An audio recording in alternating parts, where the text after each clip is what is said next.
Hello, everyone. If you don't know me already, my name is Natalie Winrow, and I am the new sign language interpreter here on campus. I know our wonderful principal gathered us together today really to get ready for the upcoming school year. But I just wanted to steal a couple minutes from you all, if I may. Now, I know for the most part that we have some seasoned teachers in here who are used to interpreters being in the room with them while they teach. So, for you all, please do not allow me to insult your intelligence.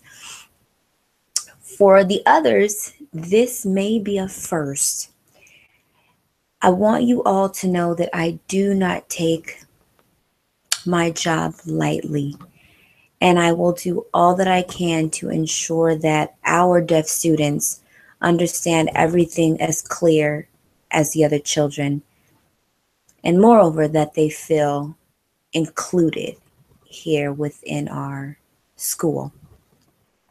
So, due to that, I would like to give out just a few tips and pointers so that our kids can get the maximum learning experience. I would like to begin with my first point, which is learning how they communicate. An article titled Interpreters and Children, found on classroominterpreting.com, went into great detail explaining how some deaf children come into a school setting and they have an extensive vocabulary, a really high comprehension level, while others are well behind the curve. Teachers, please be cognizant of these levels. Learn them all so that your teaching is the most effective for each student. Besides the levels that the students are coming into our classes with, please remember that we are dealing with other equipment as well. Not everyone is utilizing sign language solely. We have some students that are utilizing cochlear implants, some that are using hearing aids, some that are lip reading. If you see them with cochlear implants or hearing aids, please try. We can't just change the whole world here. We got to take care of everyone. Try to minimize the background noise if we can. A lot of times, these pieces of equipment, they amplify everything. So even small noises they can almost be painful. If your students are lip reading, try not to speak to them like this. That actually makes it harder for them to grasp what you're saying if they are lip reading. My second point is to please be careful in group settings. If you are in a group setting and everyone is staggered, if you have a deaf person, it's hard for them to see exactly who's speaking and what is being said.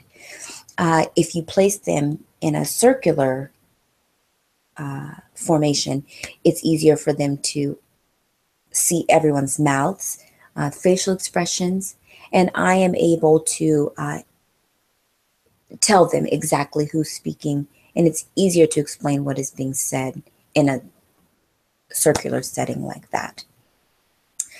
Also, please insist that your students take turns when there's rapid fire going on. It becomes chaotic for myself and most importantly for the child to understand what's going on. It's almost too much. The third point that I'd like to speak on is getting our attention.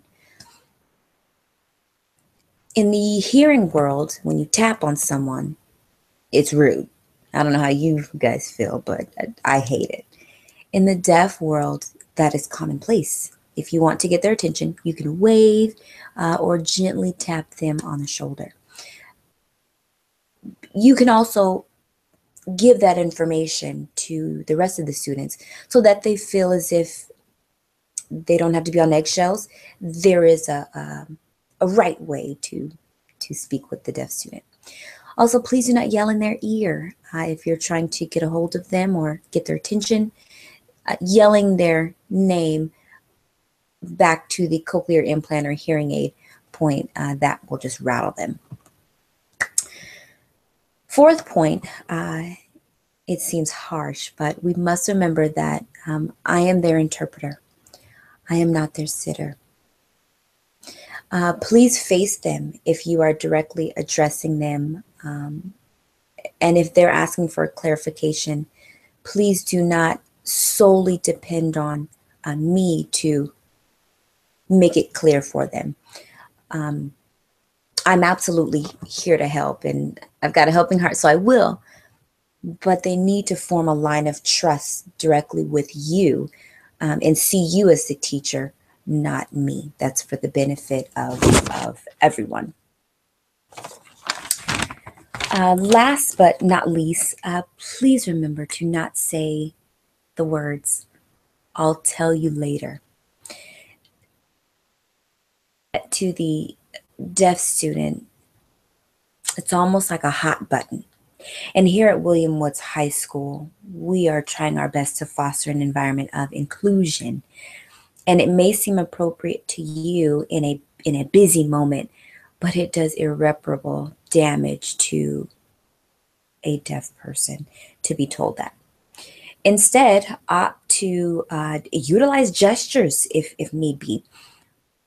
Utilize me for these situations. Grab me wherever I'm at so we can, try and work it out, whatever they may need. Or just go old school with a pen and paper if that's what we need. I know this has been a mouthful, and I'm done, I promise. But do we have any questions? Any questions? No? Okay. I'm always here. Reach out to me if you need anything. I'm excited to be here. Let's have a great year, everyone.